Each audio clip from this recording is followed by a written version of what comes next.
Hey everybody, it's Retro DM Ray. I am back with you on the channel for another video today where we are going to take a look at another old school spell. We are going to start, as I am always doing, with Libram Magica, which again, you can pick this up at basicfantasy.org. Download that from their downloads section. I then sent mine to Lulu to print up my own copy. You can do that fairly cheaply. I think it was like 10 or 12 bucks. So it's a good little resource to have in hand if you're playing BFRPG and if you don't like having to use PDFs all the time from the screen. All right, so today's spell, and I know I've been stuck in first level magic user right now, but we're going to be moving on here really soon to some more levels of spells. So today we're going to be talking about the light spell, first level magic user spell.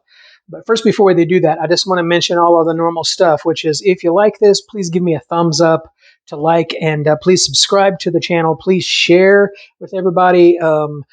I would love to try to get those subscriber totals to get up there so I can start doing some cool things that only activate at certain levels in YouTube. So I appreciate all of you who have subscribed and would ask you to please kindly share with others and in other places so that we could get these videos out there to get me those things. I'd really appreciate it. Please check out the links in all of the videos for my coffee, where you can support me, on PayPal, the tip jar where you can support me, on Patreon where you can join that. I would love some feedback on if folks are interested in getting on the Patreon, and if they are, what kinds of things they might like to see me place on there for the different levels of tiered support. That support goes to me being able to purchase more things to review on the channel. That's really where that goes, directly to help me do that. So I appreciate all of you who've done that. I appreciate all those who have supported the channel in various different other ways, just giving me shouts out and all those kinds of things. Rob from RGG, and DM James, and just a bunch of others. And I appreciate any others who haven't done that. Would you consider throwing me a shout out there just to get the word out about me? I appreciate that. So, having said all of that, let's get into our light spell today. This is for magic user. This is a level 1 spell. This spell creates a light equal to torchlight, which illuminates a 30-foot radius area and provides dim light for an additional 20 feet around the target location or object. The effect is immobile if cast into an area, but it can be cast on a movable object. Light taken into an area of magical darkness does not function. Reversed, light becomes darkness, creating an area of darkness just as described above. This darkness blocks out dark vision and negates mundane light sources. A light spell may be cast to counter and dispel the darkness spell of an equal or lower level caster, and vice versa. Doing so causes both spells to instantly cease, restoring the existing ambient light level. Either version of the spell may be used to blind an opponent by means of casting it on the target's ocular organs. The target is allowed a saving throw versus death ray to avoid the effect, and if the save is made, the spell does not take effect at all. A light or darkness spell cast to blind does not have the given area of effect. That is, no light or darkness is shed around the victim. So, just an interesting side note. In all the years that I played old school D&D, light and continual light were not spells we ever used for attack. I don't know if we never read this. We just never thought about doing that. Our dungeon master didn't allow it. Honestly, I don't remember that. It's been a long time ago. But we just never did that. So it was only just, I don't know, maybe 7 or 8 years ago that I had gone back to look through some of this older stuff. When I was first bringing my kids and my wife into 5e Dungeons and Dragons, which I don't personally recommend. I don't play it.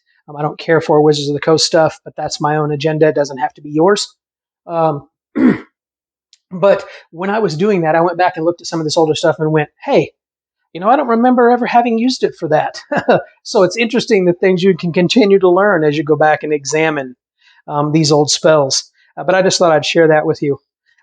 Again, like I always say on my channel, always, first of all, it's always G-rated. There's no political, no cultural, no junk like that. There's no social commentary. and my agenda doesn't have to be your agenda, and whatever that might be. We're just talking old school D&D stuff, and we just kind of leave it there, okay? So you play your game however you want to play it with you and your friends, and you guys enjoy that, and you have fun, and that's cool, okay? I have my ways, you have your ways. That's cool, okay? All right, so let's take a look at the BX version of the spell. And one of the things I really like about BX, if you haven't seen it, if you thought that entry was short in Basic Fantasy RPG, boy, BX is really concise. I mean, really concise. Here's what it says. Excuse me. Range, 120 feet. Duration, 12 turns. There's nothing per level there, right? The spell casts light in a circle, 30 foot in diameter. It is bright enough to read by, but not equal to full daylight. It may be cast on an object. The light may be cast at a creature's eyes. The creature may make a saving throw, but if it fails, the victim will be blinded for 12 turns. In the basic D&D rules, a blinded creature may not attack. Aha. So remember that as we go forward now into these other editions. Okay? Very important. Okay? A really just short, concise entry right there. Not much in the way to like hedge your bets or fudge on the description of that spell. There's some things in BX that are just, really elegant in that way. All right, so now let's take a look at BECMI, which I am reading from. That's Basic Expert Companion Master Immortal. I'm reading from BECMI through the Rule Cyclopedia. Here's what it has to say with Light Spell. Range 120 feet, duration 12 turns, so that's the same. Volume of a 30-foot diameter. Okay, so it doesn't necessarily have to be a circle. This spell creates a large ball of light as if cast by a bright torch or lamp. If the spell is cast on an object, such as a cleric's weapon, the light will move with that object.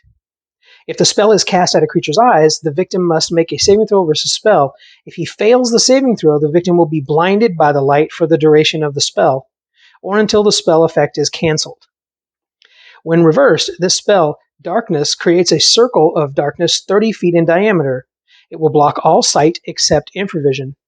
Darkness will cancel a light spell if cast upon it, but may itself be canceled by another light spell. If cast at an opponent's eyes, darkness causes blindness for the duration of the spell or until canceled.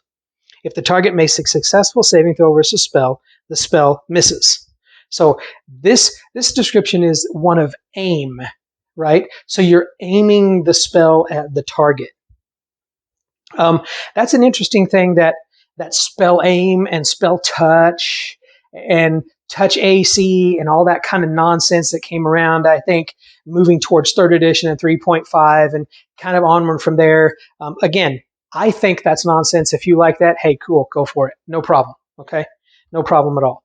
But remember what it said back there in that description in BX of the light spell. A blinded creature may not attack, okay? A blinded creature may not attack. Okay, let's go to 1st edition, Advanced Dungeons and Dragons. Level 1, it is reversible. It is of the school alteration. Components are verbal and semantic. The range is 12 inches. Casting time is 4 segments. The duration is 6 turns plus 1 turn per level. The area of effect is a 2-inch radius globe. And saving throw is none. This spell causes excitation of molecules so as to make them brightly luminous. The light thus caused is equal to torchlight in brightness, but its sphere is limited to 4 inches in diameter. It lasts for the duration indicated, 7 turns at 1st level, 8 at 2nd, 9 at 3rd, etc., or until the caster utters a word to extinguish the light. The light spell is reversible, causing darkness in the same area and under the same conditions, except the blackness persists for only 1/2 the duration that light would last. If this spell is cast upon a creature, the applicable magic resistance and saving throw dice rolls must be made. Success indicates that the spell affects the area immediately behind the creature, rather than the creature itself. In all other cases, the spell takes effect where the caster directs, as long as he or she has line of sight or unobstructed path for the spell. Light can spring from air, rock, metal, wood, or almost any similar substance. So, if you're going to understand this spell and across all these, you have to understand each of these little bitty pieces were changed or added, and each of these were changed or added In my opinion, because of the fact that as they started getting played, questions started coming up, right? More details needed to be added, right?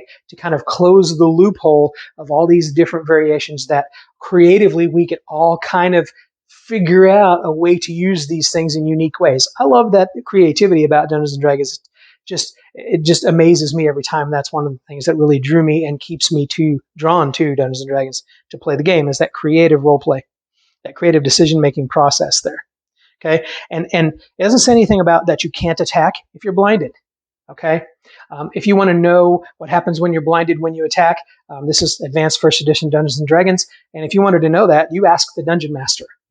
And the Dungeon Master would open his Dungeon Master's Guide in the first edition and would tell you how that might work. Okay. Gary was very adamant when he wrote the first edition Dungeon Master's Guide. And I believe there's quite a bit of truth to it, which is that the Dungeon Master's Guide and the Monster Manuals are the purview of only the Dungeon Master and not the players. The players are only to have what they need to play their character within the confines of the covers of the Player's Handbook and the Player's Handbook alone. And everything else is for the purview of the Dungeon Master. And not to be obsequious or odd or demanding and controlling by that so much as where's the mystery? Where's the creative mystery and the creative play if you already kind of know all of those secrets? And what then prevents you from being led by your temptation to be a rules lawyer all of the time? If you already know all of that, then it's fresh in your mind and you're going to constantly want to argue your case, right? So there is something to be said for those things being separated. But again, that's just my opinion. If it's not yours, that's totally cool, all right? Let's go to the last entry on the light spell, which is in Advanced Dungeons & Dragons 2nd edition. Again, as I've told you before, this is the edition that I played the most of for the longest period of time, all the way up into the early 2000s, from when it first hit the shelf. Light, school alteration, range 60 yards. Components, verbal and material. Duration, 1 turn per level, casting time 1. Area of effect, 20-foot radius globe, and saving throw is special. This spell creates a luminous glow equal to torchlight within a fixed radius of the spell's center.